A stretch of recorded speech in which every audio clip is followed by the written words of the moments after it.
Okay, so thank you all. Good evening again. Welcome to AFB's post-COVID-19 and the job market webinar, hosted by the mentoring team. So before further ado, I'll explain the agenda. So this is an hour-long webinar. We have three major bits of presentation, which will be on CV and interview tips, improving your digital skills, and also the importance of interpersonal skills. After that, we'll have a roundup, a conclusion, and then we open the floor for questions and answers. We might not be able to take all your questions today, but we'll give you our email so that you can contact us if you have urgent questions that you need a response to. So AFBE, I don't know if many of you are members or you've heard about the organization before, but who we are an association for minority ethnic engineers in the UK. We were founded in 2007 and a registered not-for-profit organization. We're currently in the process of being registered as a charity. We have a reach of over 1,000 engineers across the UK. And most importantly, we're not exclusive to ethnic minorities. Everybody's welcome to become a member of AFBE-UK. Some of our sponsors and partners across the UK are Paul, Shell, Balfour Beatty, a couple of few names on the screen, as you can see.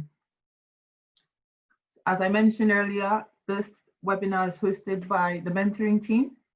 The mentoring team is in charge and responsible for supporting students and professionals to progress their careers.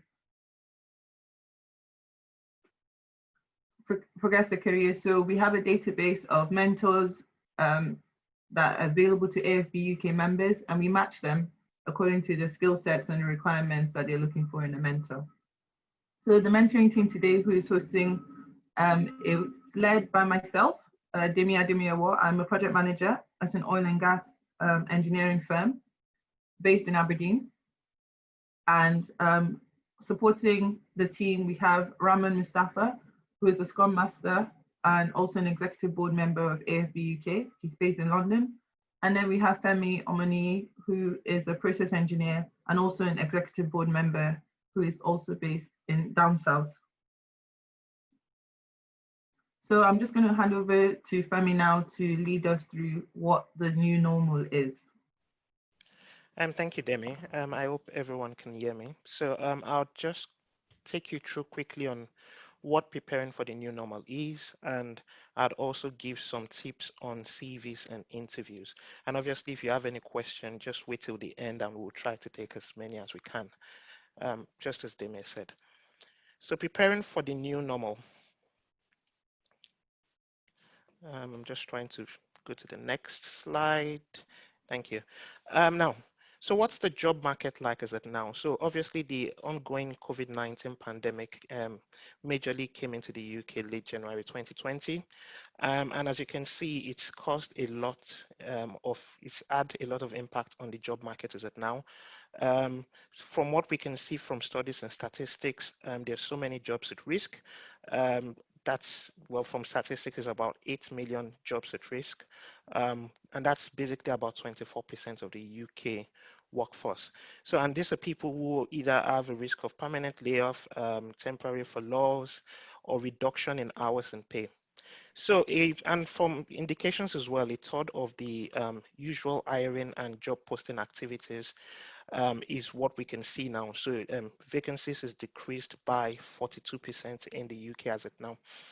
And so we also realized from research that 32% of organizations are at the moment replacing a lot of their full-time employees with contingent workers, contract staff, as a cost-saving measure. So COVID-19 certainly has played a crucial part into how HR employers are looking at the job market.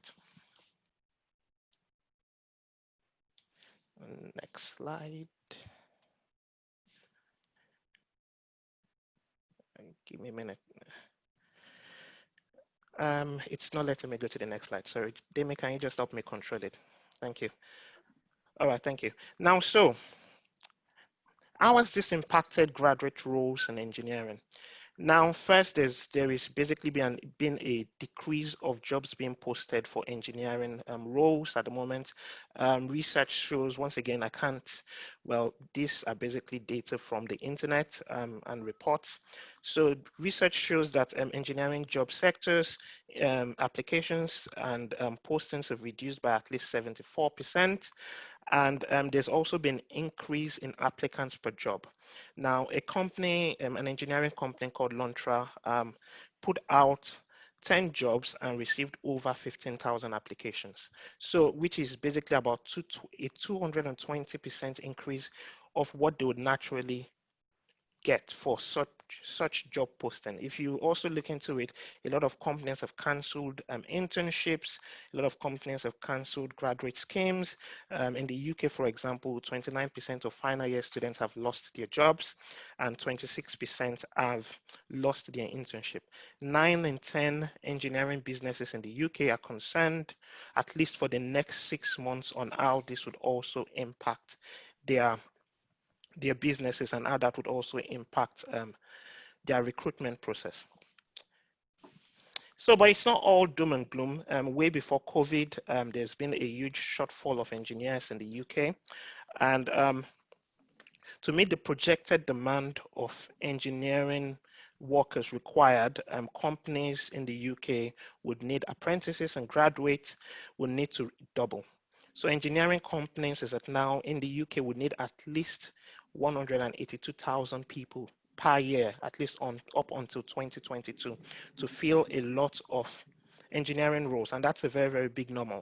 The Institute of Student Employers have also revealed that a lot of their members, and these are employers who recruit students and graduates, a lot of their members have said they don't expect any major change to their graduate recruitment process. Obviously, a lot of things are on hold at the moment, but they believe when things come back to, well, when we get back to a bit of normality, which would most likely be at the end of the year or early next year, they don't expect any changes to their graduate role processes. Now, that being said, of all the new roles now being advertised in the UK, engineering and construction basically has taken a massive leap, and they're leading in regards to the amount of roles being advertised. So 29% of UK hiring as at now is majorly for engineering and construction. So it's not all doom and gloom. There have been basically some movers on the next slide.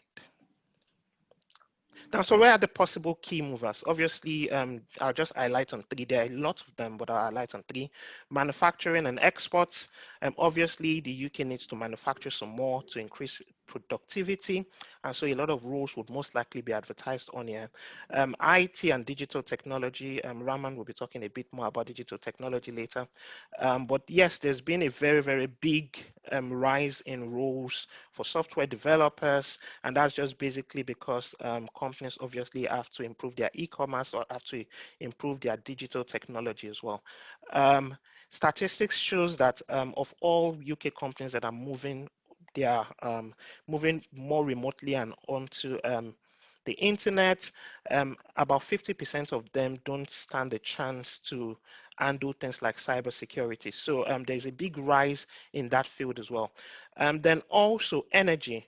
The UK is basically poised to and have a huge focus on energy transition, and so many projects are being rolled out as it now to ensure targets for 2030 are still met, and that's basically transition to low carbon fuels. And so there's also a huge market coming up in there because more companies, more projects are coming up on how they could basically have a smooth transition even with the even in this new normal. So what has changed? Obviously, a lot has changed. Obviously, a lot has changed. 48% of employees now would most likely at some point work remotely, and so that's been promoted. There are also expanded data collection. So 16% of employers are using technologies more frequently to monitor their employees. So that's how you clock in, how you clock out. For example, boss at 10 o'clock just randomly messaged me today.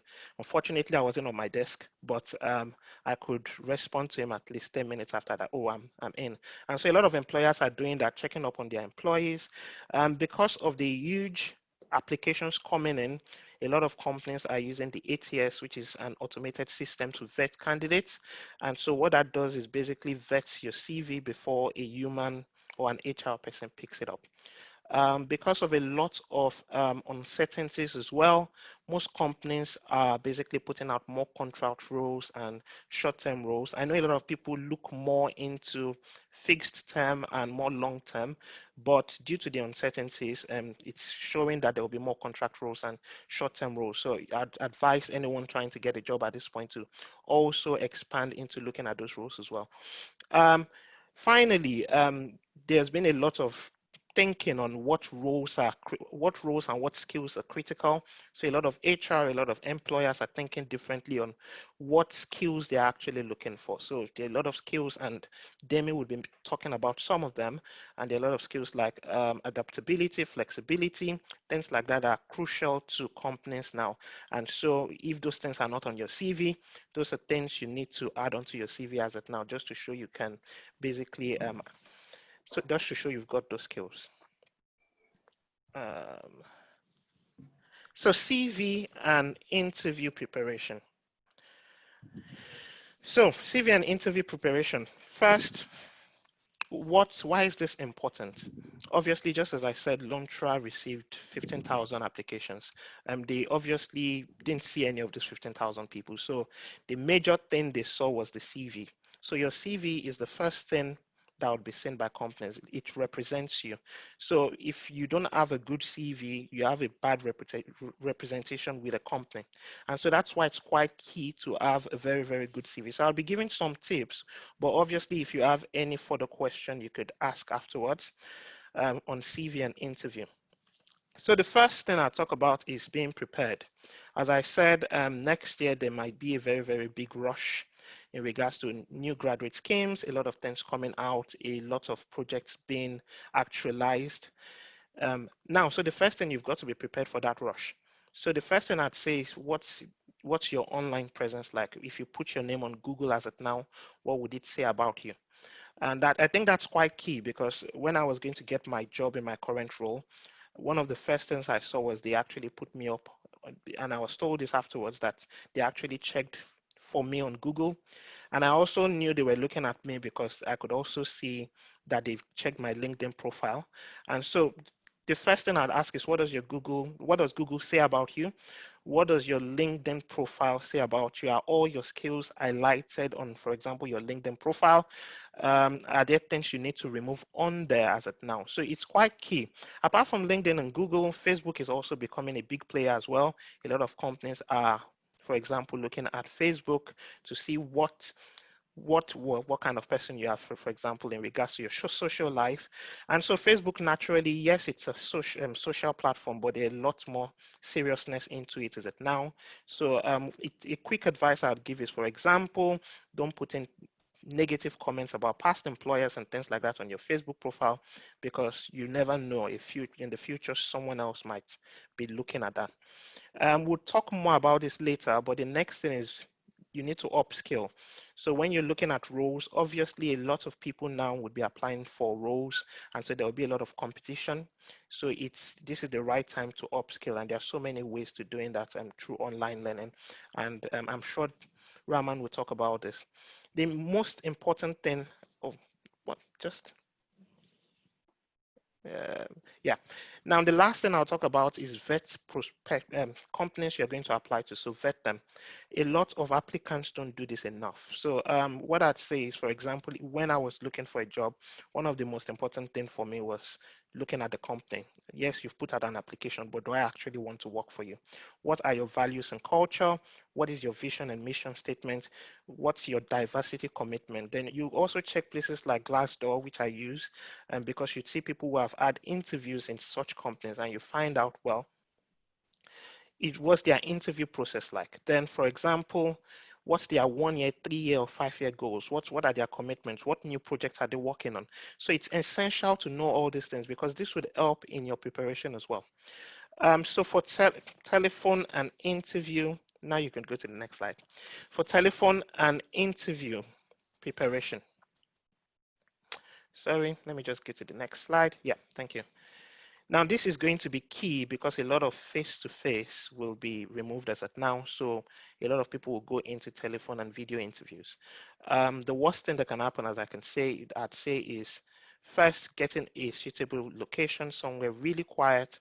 The worst thing for any recruiter would be having all those interference whilst you're being interviewed. Also check your internet and connectivity, ensure that's on point. Once again, you might be saying something quite important, and one of the things you don't want is that being missed out by the interviewers.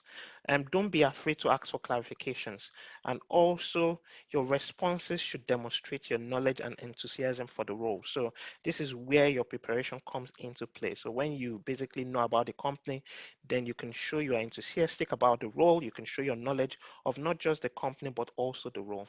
Take notes if you can of what they're saying, especially if you would have further interviews, because sometimes they do ask those questions again. Research the format, so do some prep plan, research the format that is being utilized, and have some practice or mock interviews as well. And I can't say this enough, refresh and drink lots of fluids. It's quite important. And also plan your responses for frequently asked questions. And no informal language or jargon as well. That's also key. Whilst trying to be technical, don't use languages that might confuse the HR. And sometimes jargon could also be some technical terms. So, for example, you're speaking to an HR, they might not know some of the coding words you naturally would use for your processes. So try to make it as informal. Well, try to make it as formal, but not too not too deep when you're speaking. Ask questions if you can. Now, so ask questions, for example, what's their long-term role? What daily activities would they expect of you? So there are so many questions. It just shows your enthusiasm as well into the role. So CV and cover letter. Your CV is basically your first impression. So what does your CV say about you? Include only what increases your value. So for example, most CVs would have all this on here. I'll talk intently on some of them. So obviously you should have your contact details, education, work experience. You should have an executive summary or profile. I'll talk about that later. And obviously you should highlight your skills and achievements. And you should also talk about your interests, and also with regards to references. Now, a lot of people tend to put references on there. It's not something I'd advise. Most companies do ask for references after a while. So going into the CV, I'm going to be talking more about your executive summary, your education, skills and achievements, and work experience. Now, studies show that on an average, employers spend as little as 8 seconds looking at your CV. So basically, 8 seconds. So you have to impress within 8 seconds. And one of the key places they would look at is your executive profile, for example. They would also look at the skills you've got. So you have 8 seconds to show those things. And so your CV must be clear, concise, and structured. Your unique selling points, make them as clear as possible and distinctive on your CV. Most HR and employers wouldn't start digging into your CV to see if you have the skills. So just make sure it's really, really clear.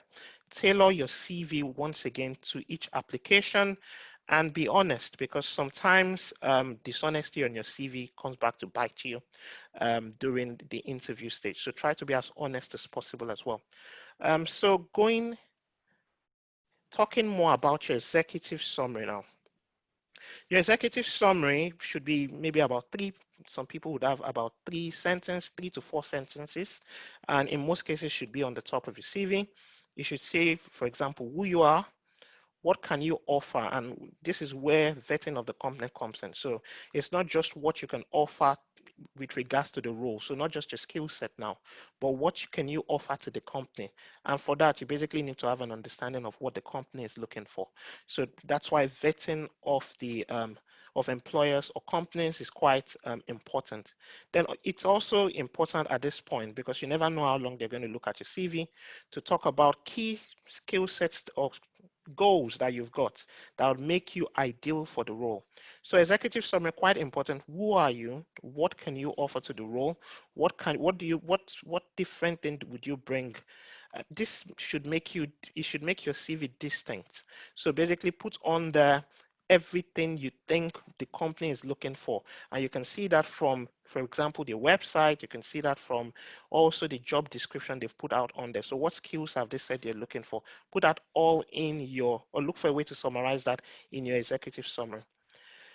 So your skills, this is also quite important. I think the first thing for a lot of people is we're not as honest as we are with regards to our skill set. So the first thing you have to do is have an honest conversation with yourself.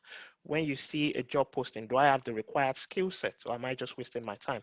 Do I have the required skill set? How have I achieved those? Well, how have I achieved those skills?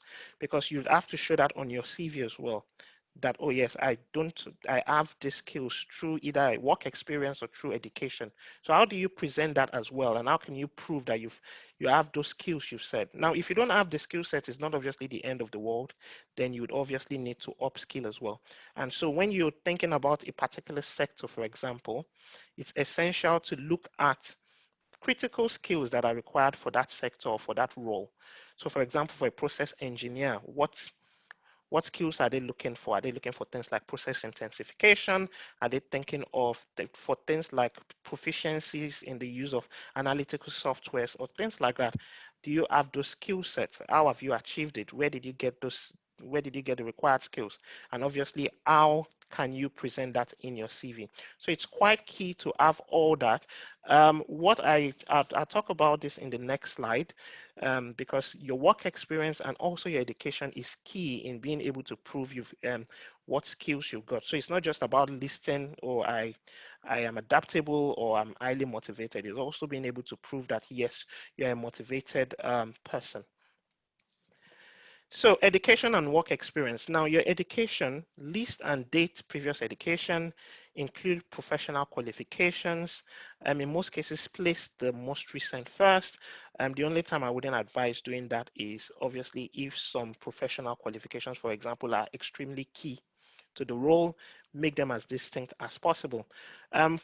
Especially for people who don't have enough work experience, include specific modules or projects, especially relevant ones for the roles. Now, and I reviewed some CVs some while back, and it was for someone who was applying for a graduate role in an engineering firm, and she's basically got work experience in, for example, catering and another sector. And obviously she's an engineering graduate, and education was just about 4 lines, and all the experience from these other sectors were about almost half a page. And I was like, well, most of the skills required for the role you're applying for, most likely you've garnered all that from your education and you've not highlighted that. So for example, there's some software, some applications that you've used. For a chemical engineer, you might have learned how to use Aspen ISIS. You might have learned how to use some other softwares like GAMS. Those might most likely be key to the role you're applying for. So try to highlight those things. Then were you part of a project during your education? List if it's critical or if it is needed for the role you're applying for as well. Also list that out. And the same goes for your work experience. List your work experience in reverse date order. Make it as concise as possible, and make sure anything you mention in the CV is relevant. So for example, if you've worked in another sector, if you're going to put that on there, highlight skills you've gained from that sector that are critical for the role you're applying for. So for example, if you've worked in another sector, but you've worked in a multicultural team, or you've worked in, or you've gained things like leadership skills, highlight all that in your CV as well. So my final slide is just giving other tips that would be required. So for your CV, use active verbs when possible and show ownership in your CV. Use a spell checker. The worst thing that could happen is if if the first thing a recruiter notices on your CV is spelling errors, avoid generic words. And I say this because they're going to receive a lot of CVs, and a lot of them would say, oh, I'm hardworking, I'm motivated, I'm highly determined, I'm a team player, I'm dedicated. You always have to look for words that will make you stand out. And that's why it's essential to look for particular skills that are critical for that role. So not just things that are generic, because most recruiters now don't have, well, they're not keen to looking at just generic. When they see it's just generic and not tailored to them, then it's really is a downside for you. Tailor your CV to an application, to your application. Your email address, make sure it sounds professional, else it might end up in a spam. And be honest. And it also include a cover letter where necessary, unless when it's been stated by the recruiter or the application for you not to do so. Thank you so much. I'll hand over to Raman now for the next part of the presentation. Excellent.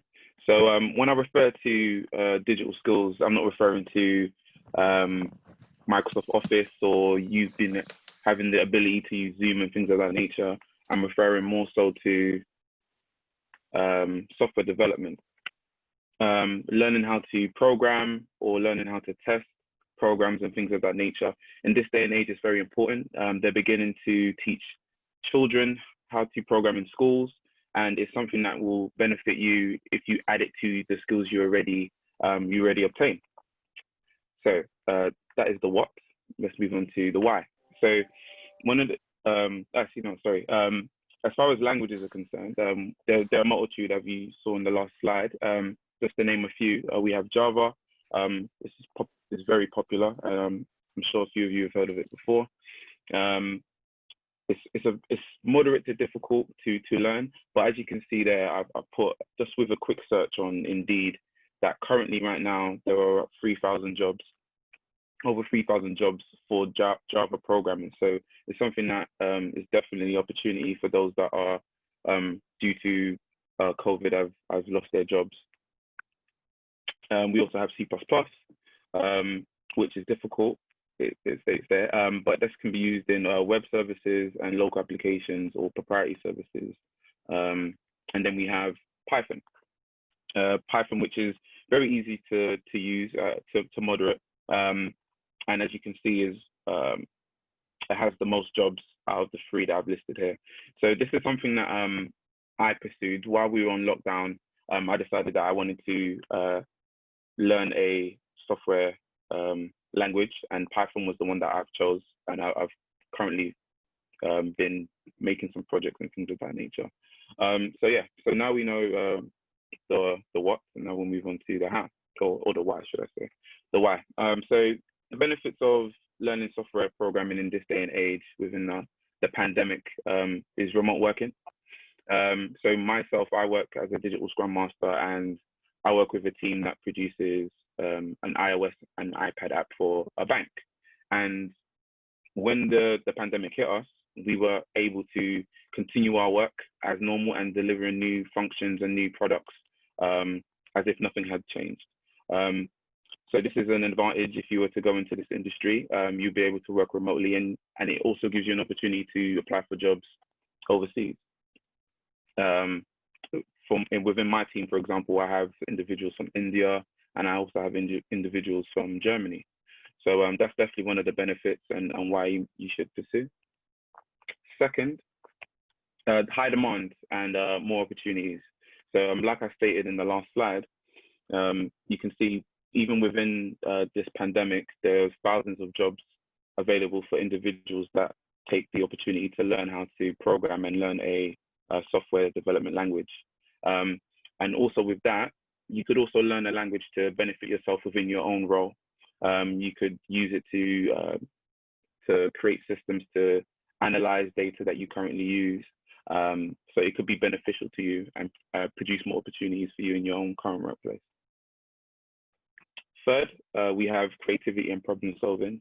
So as engineers, our bread and butter is to solve problems and to do that in a creative way. When you learn to program, you are using the knowledge that you've gained to solve problems or to create new functions or to have new apps or things that people had never even seen before. So it's something that I enjoy thoroughly. So as an engineer, it's something that you'd pick up and enjoy too. Next is some could say that could be number one, high salary and good benefits. So yeah, on average for a graduate software developer, you could be earning the high 30s. That's possible with some software development graduate scheme roles, and that goes up as long as you update your skills and the more languages that you learn. So as well as high salary, we have good benefits.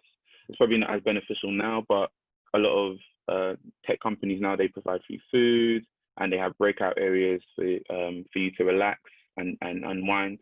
So those things are accessible to you if you were to pursue a career in that industry. And then innovation and automation. So in this day and age, people are gravitating to their phones a lot more. People are using these new apps. TikTok, for example, has been very popular. It's a new innovative tool, and automation is the mentoring team. They can attest to this. I'm always trying to automate our process of getting new mentors and mentees into our database and things like that. So learning a software development language could allow you to do that. And it could also, like I mentioned before, with more opportunities, you could automate and innovate stuff within your workplace if you have these skills of software development at hand. And 6 is freelance work. So gaining these skills in software development can directly allow you to start a business. Within being an engineer in myself, you can find it a bit difficult to transfer your skills that you've gained in your workplace into your own business or working for yourself. You can do so by becoming a contractor for your company or working for a consultancy in that way. But learning software development, you could actually start your own company and go out for your own clients and work at the hours that you wish to work for. So it's something that you could pursue and directly turn into a business if you're so inclined. So that's freelance work. So we've done the what and we've done the why, and now we'll move on to the how. So there are 3 main ways. The first one is a boot camp, and this is something that I actually considered before. And this entails you doing like an intensive course in software development, and this would be for anything from 9 weeks of almost every day in a digital classroom to 24 weeks.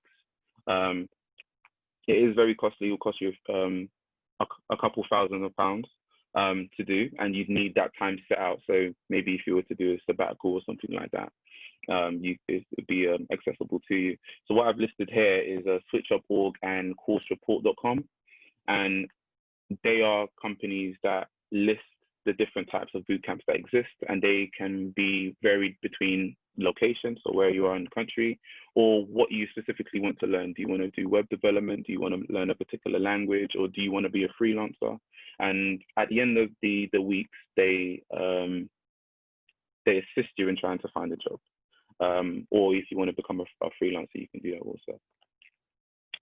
And then we have online courses. So this is the route that I pursued while we were on lockdown. And that's simply going to a few of these websites that have software development courses, and you can do them in your own pace and go back to classes when you just want to touch upon things, and they're usually accessible to you once you purchase them forever. They vary in price, but there's usually sales on these things, and you can usually see the rankings of thousands of people that have done these courses to pick the right course that is for you. Yeah. And then we have the free version, which are YouTube and Free Code Camp. So if you go onto YouTube and you check programming or type in a particular language, you'll see hundreds of channels that are dedicated to teaching you how to program. The downside with this is it would be a video of maybe 4 to 10 hours of consistent learning and teaching you different things. And the issue with that would be, if you want to find something particularly, you have to just scroll and trying to find that information. So that might be a bit awkward to learn. And there's also free code camp, which, as it says, is like a boot camp, but it's free, and you can just go through it step by step to learn how to program. So that is improving your digital skills. I'm going to hand over to Demi. So thank you for listening. Thank you, Raman and Femi, for your presentations. So I'm just going to go into my slides, which is the importance of interpersonal skills. So most times this interpersonal skills are referred to as soft skills. I am here to tell you today that there's nothing soft about the skills. As you heard from Femi and Raman, the market is very competitive. That's the new normal we're facing today. And because of that, you might have all the educational skills or the degrees required, but how do you stand out? And that's what I'm going to advise you today. So the first thing here is COVID has created an impact where everyone's working differently and from different locations at different times. Is flexible working on steroids. So because of that, you need to know how best to work with this new team. And I'm going to touch on 3 skills that I think would help and, open the path to improving this interpersonal skills. So the first one is adaptability, which I'll go into more detail in the next slides, and creative thinking, and lastly, time management. So adaptability, employers are looking for employees who can demonstrate strong adaptability skills and become company leaders. It's now critical more than ever because technology is evolving daily. The future that we all spoke about is getting here now. The impact of COVID was remote working was something that was discussed, but because of COVID, it accelerated that the demand for remote working. Leaders that can adapt to change are motivated, not easily discouraged, and are usually more creative than the average employee. First of all, what does adaptability mean to me and you? It's the ability to learn. It's all well and good getting yourself into the door or getting a job that you always wanted, but when you get there, it's not a case about settling. It's where is the next goal to aspire to reach. So it's that ability to learn, developing your digital skills, developing your knowledge and enriching your knowledge, and just developing your worth so that your CV stands out more than the next person. Resourcefulness.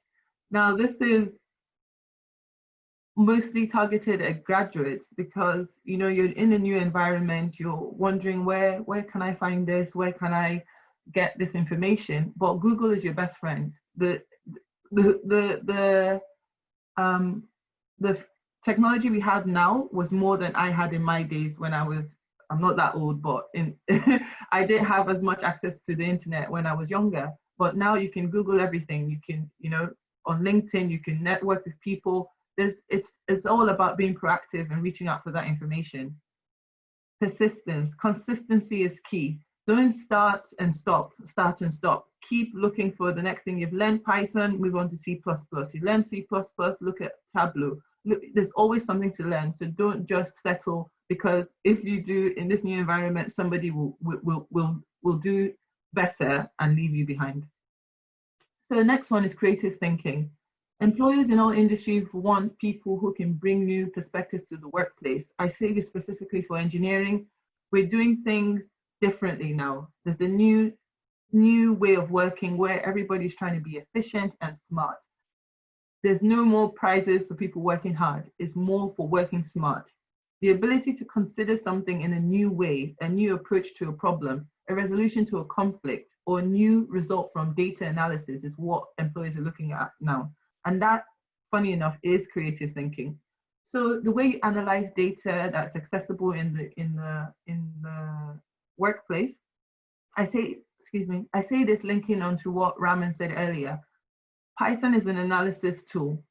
If you're an engineer and you know Python, the way you present that data to your colleagues will be different from the engineer that does not know Python. So that just shows you that, the way you think or approach subjects is important.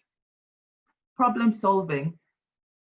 If you have varied experience, you've worked in customer-facing roles or you've worked in banking, and then you have an engineering background as opposed to somebody who doesn't have any work experience, the way you solve problems will be different. The way you work with people to solve these problems is even more important. It gets to a stage in your career that is how you relate with the people around you will help you progress your career. Organization, this ties into my next topic.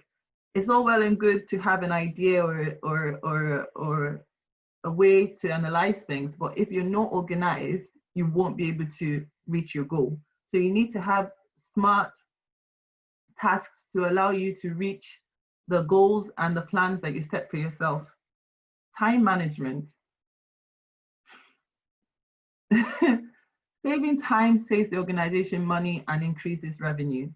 There, in the workplace, a thing called cost codes. That's the hours when an employer is bidding for a job, they allocate hours to how long they think they will achieve this job at. That's why it's important to work efficiently. No employer wants somebody who is becoming an overhead because they're spending longer time on what the employer had forecasted for this task. So working efficiently, employers value staff that can make optimal use of the time available to them on the job. Effective time management requires staff to analyze their workload, assign priorities, and maintain focus on productive endeavors. The picture of the tomato, I put it there because I don't know if anyone has heard of the Pomodoro technique. This technique is, a colleague of mine used to do it, and he would work for 25 minutes, have a 5-minute break, work again for 15 to 30 minutes, then have a 5-minute break. Then on the 4th break, you take 30 minutes break, and then you do it all again. So it might work for some, it might not, but it's a technique to staying focused and doing short tasks in limited periods so that you can achieve your goals quicker. Also, with the apps that are available these days, you can, set a timer on the amount of time you spend on social media, even on a task, and then you can work more efficiently. Priorities is really important. And I think it's the knowledge and the experience to know what a priority is when doing a job. So that comes with time for the experience for the graduates, but for the experienced hires, it's about if you're a graduate and you don't know what a priority is, it's best speaking to your lead.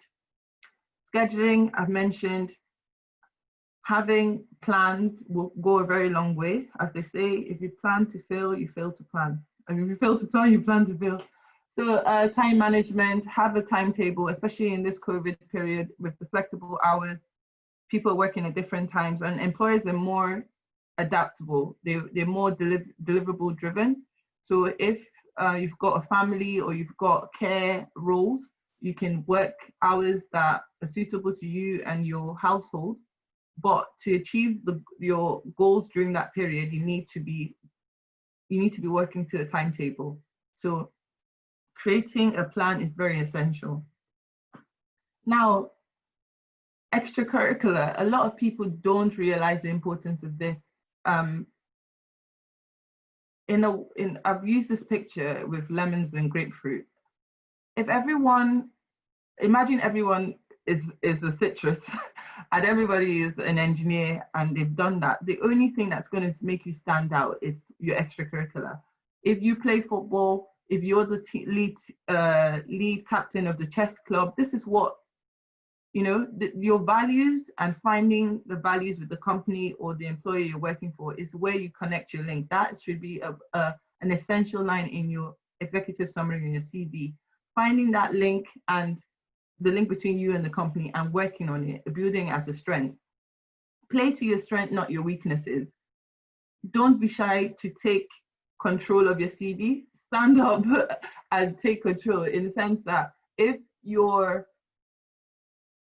I'll give you a good example. There was a young graduate that applied for a job in my ex role, and I looked at her CV, and she spent in her extracurricular, she wrote that she watched and animated a lot of Japanese anime. So I said to her, have you now, like, why are you interested in that? And she was happy to tell me that she's learned Japanese from that.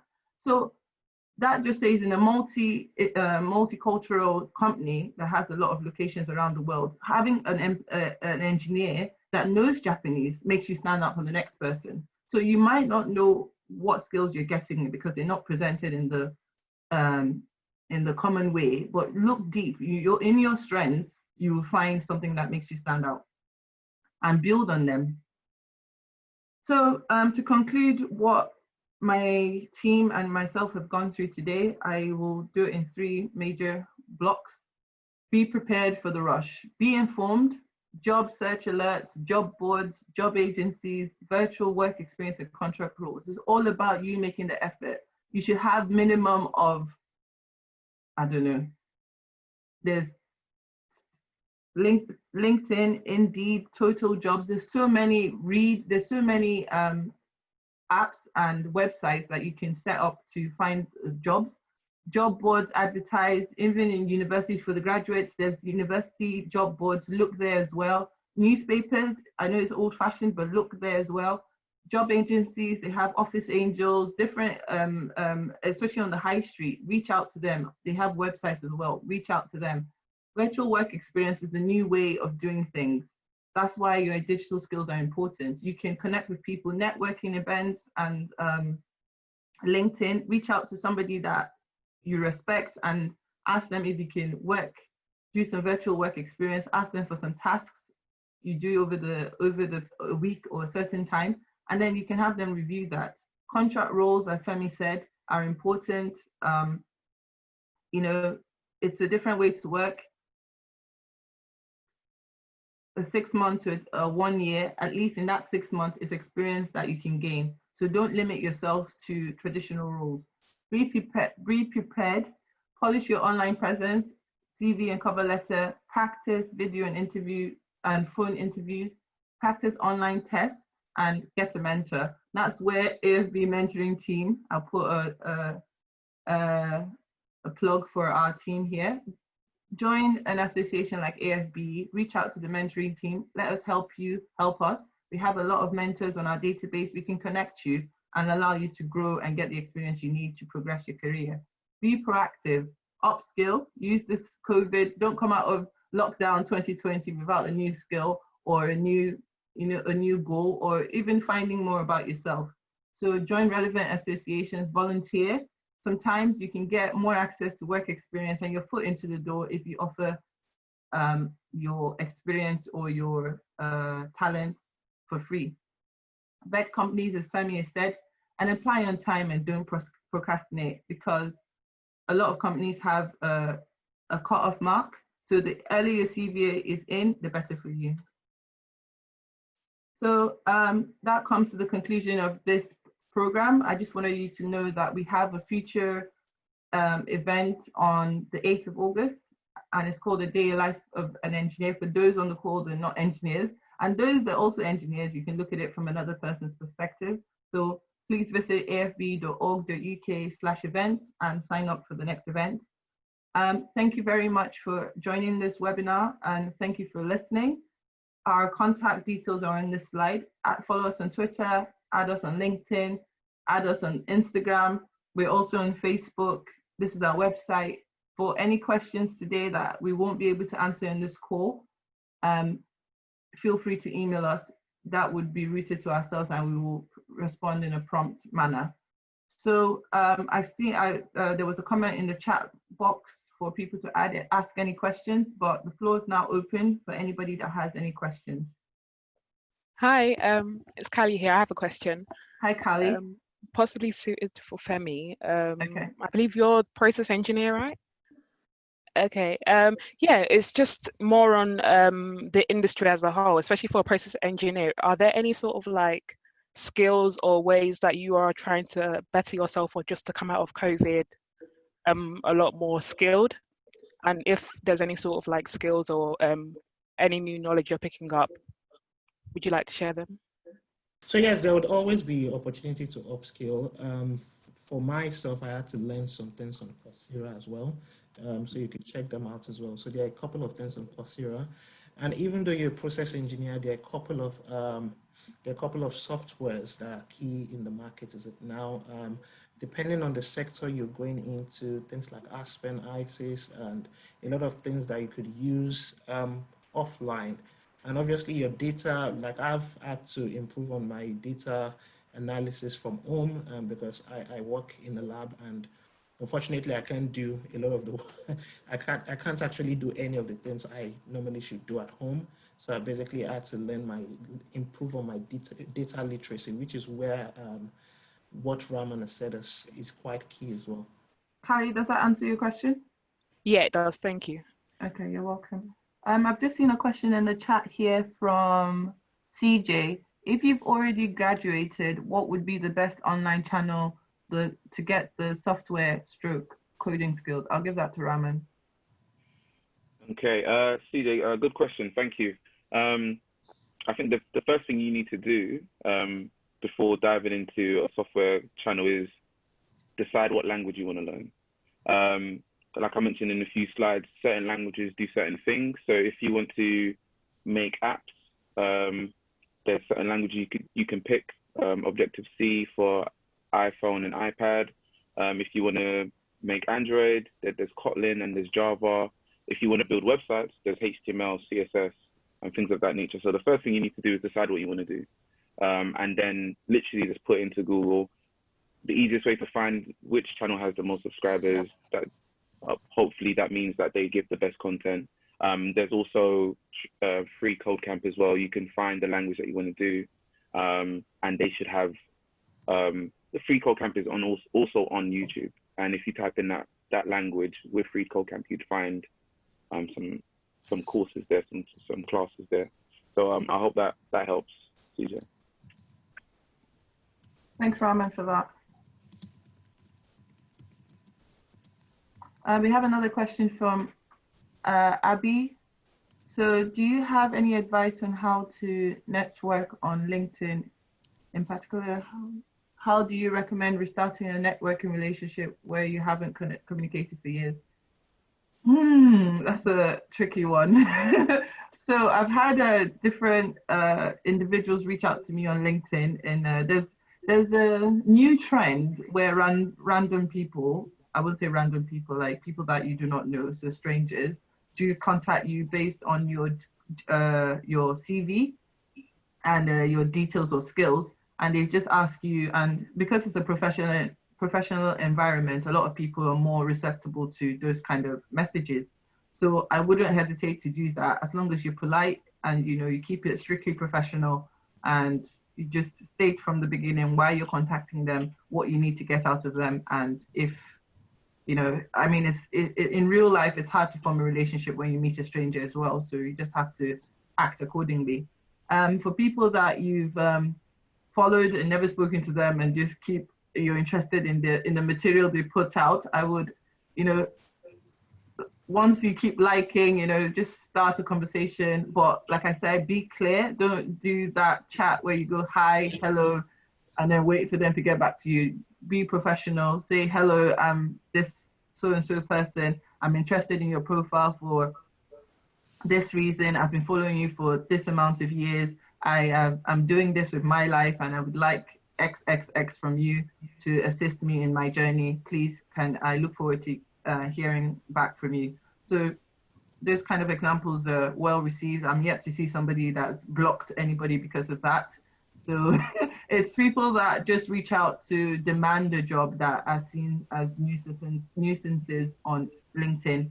Nobody owes you anything. You shouldn't be entitled to anyone. You shouldn't act entitled to anyone to progress your career. It's up to you to do that. So you can only ask for advice, and it's up to them as well to give you that. Don't never feel entitled, I would say. I hope that answers your question.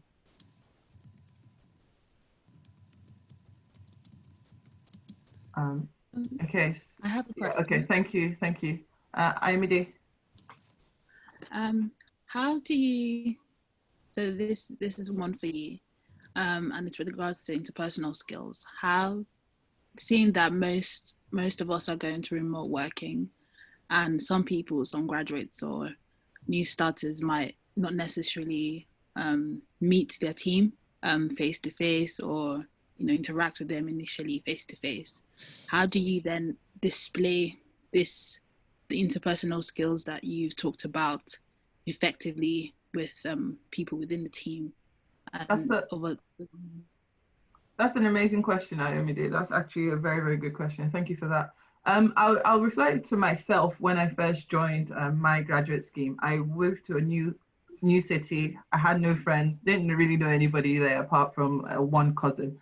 And it was like, how do I start this graduate environment? I'm feeling out of water in this new role. Everybody's a bit older than me. And you know what? I decided to take on the role of social captain. And every time, because I had nothing to do at the weekends in this new city, but I would rope other people and ask them, this is what's going on. Let's go visit a restaurant, get other graduates. And that's how I made friends in that company. So in these times, there's lots of things you can do. First of all, like Femi was saying, join our association. So you can join AFBE. We have a lot of events, and that can give you the skills that you need to use in the workplace. At the workplace, suggest things like virtual coffee. There's always make sure you get the timings right. So 12 to 1, somebody's going to be on lunch. So you just put it, maybe one time, the most friendly person to you on your team, strike up a rapport with them, be like, oh, it would be nice to have a coffee or drinks, so you can do coffee during work times after 5 on a Thursday or Friday. You can say, okay, maybe we can do an online quiz or, a cocktail making class or something that, is quite interactive. Google is your best friend. There are loads of interactive things you can do online.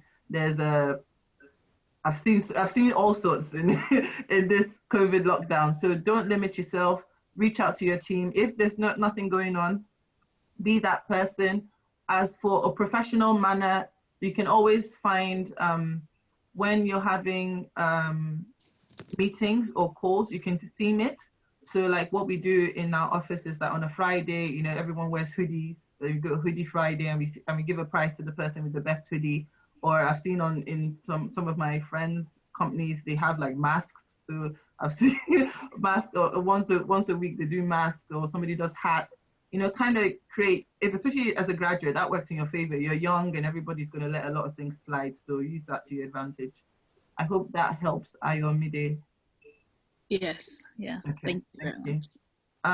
I can see we're running over time, but I've got 2 questions here. I'll answer that. And then if you've got more questions, feel free to contact us on info@afbe.org.uk. So Ethel is asked, how can we meet potential employers? For example, will career fairs or webinars be organized so we can interact with them? I think potential employers will want to meet you, or actually, I feel like I'm answering all the questions. Raman or Feby, do you want to answer this one? Yeah, I'm happy to answer this. So one thing that you could potentially do is join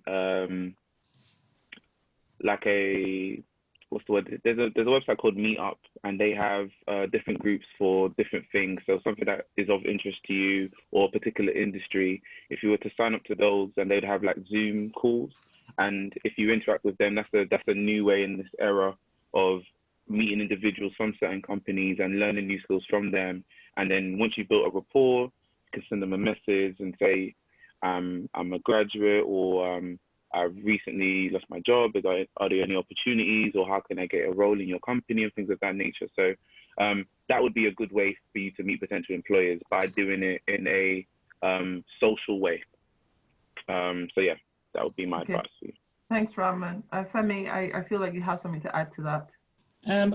Yeah, just to add to that, there are a lot of virtual work experiences going on around, and that's one of the things COVID-19 has brought up. So yes, just look out for them, follow whatever employer you're, like target employers, for example, follow them on their LinkedIn, follow them on Facebook, follow them, and just watch out for those work experiences. If you could find someone that works there as well, you could send a speculative application. That's also, that doesn't work all the time, but it works for a lot of people as well. So you can send a speculative application as well and see if that works out. Okay, thanks, Femi. Just to add to that as well, AFB hosts an event, well, not an event, a program called Transition. So this is due to COVID, it's gone a lot online now, but it used to be, you know, physical and in different locations across the UK. So this transition program is for graduates and recent graduates. It helps you do all the preparation to prepare for job roles, helps you with your CV, helps you with group and individual interviews. And also sometimes these events, their events are hosted by employers. So it'd be a good way to see what these employers are looking for. And also, like I said, with AFB, they have networking. There was a coffee morning hosted by Spirit Energy this week. So imagine attending that, you would have had access to Spirit. A lot of things, like Femi said, you need to follow your employers. It's all about being prepared and being ready. Follow your employers on all social medias, and use, you know, on LinkedIn where it says John is a contact at, let's say, BP, and John is a friend of yours. Try and speak to John. Use those connections. That's what LinkedIn is all about, using the connections to get into the door. And then know that HR people are also as important as the technical people. HR people are the employers. So if you do manage to get access to HR people, be courteous, be polite, speak to them, network, and then be able to send your CVs to those people, because they're the ones that open the doors. So don't limit yourself to just the engineers or the technical people on LinkedIn. And the final question from this, which I'll give to Raman, is, are there good sources for subsidized trial versions of software like CAD to upskill as a mechanical engineering graduate, as some software can be expensive? I agree, James. It's tough out here.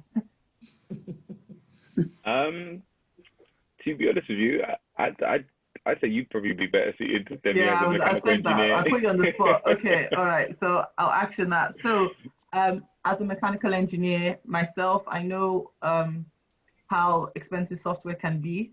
If you're still in your university town, just hang around in your car and just use the network on Wi-Fi from there. I'm only joking. What you can do is, like you mentioned, James, there are trial versions, but they last for a limited period. And then don't limit yourself to the typical engineering software, because once you go back to university, you will get access to that software. So looking for software that your university won't offer you during your course. So if you're using like SolidWorks, when you get back to university, you will get access to SolidWorks, you will get access to AutoCAD. So use this time to look at software like GIS, Python, C++, because those software, yeah, they might be available, but you won't get access to that. And those ones can be free. Raman mentioned Udemy and Coursera. There are a lot of courses that are free on those. There's another one, Learn. There are loads. There's Pluralsight, there's FutureLearn. Yeah, FutureLearn, that's the one I was going to say. Yeah. So FutureLearn, you can do courses, and it's only when you want to get a certificate that you need to pay for it. So you can just do the course, and then you know in your heart you're skilled enough to do it. They might ask for the certificate, but you've done the course, and maybe when you have a bit of cash from Christmas or something, you go buy your certificate, but you've done the course, you know, and then you can put that on your skills on your CV. I hope that answers your question, James. On that note, it's 6:09. I think we've done very well. Thank you all. Thanks to James for seeing your comment. Thank you all for your time this evening. I hope this has been beneficial for you to spend your time with AFBE-UK.